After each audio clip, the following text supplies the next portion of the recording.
These are the Wood Street steps. They provided public access to the waterfront. We're standing down here on Water Street, which was at the edge of the Delaware River. And I'm going to walk up these steps and I'll be in Front Street.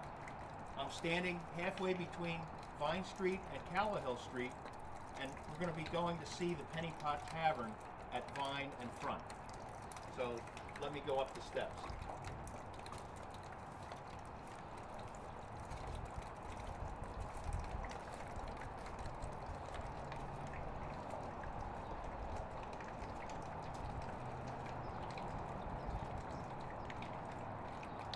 Want to film me coming down the steps?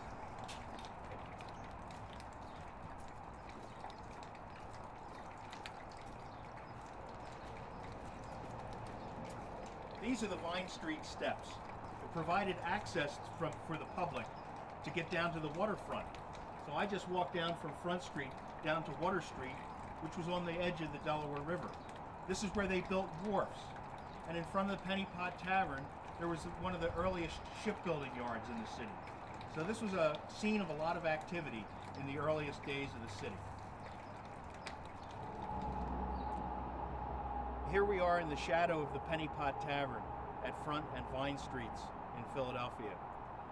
The Penny Pot Tavern got its name originally from the decree by the Duke of York, who set the price of beer in New York colony as being 2 pence the quart. William Penn followed that dictum and said, beer made of malt and hops should be no more than 2 pence per quart, 2 pence sterling per Winchester quart, and beer made of molasses could be sold for no more than 1 pence per quart. So them calling this the Penny Pot Tavern would have been, depending on which beer you were drinking, if the pot held a pint, it would have been a penny for good beer or a half penny for the molasses beer.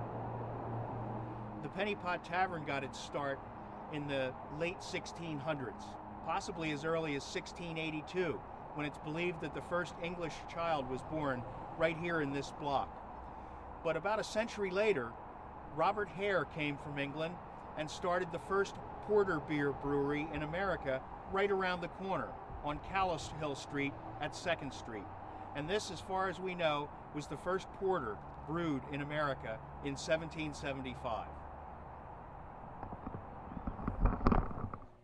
Here we are in the basement of the building that has the replica of the Penny Pot Tavern, and most of the houses on this block have caves built down in the basement.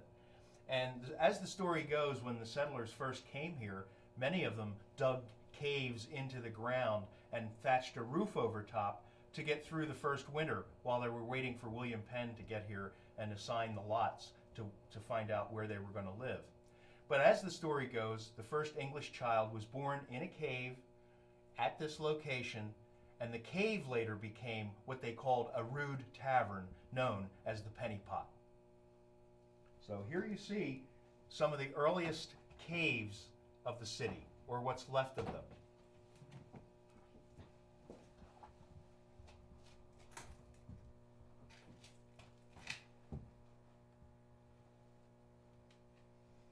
Before refrigeration, of course, people could keep vegetables and perishables in caves because they would maintain a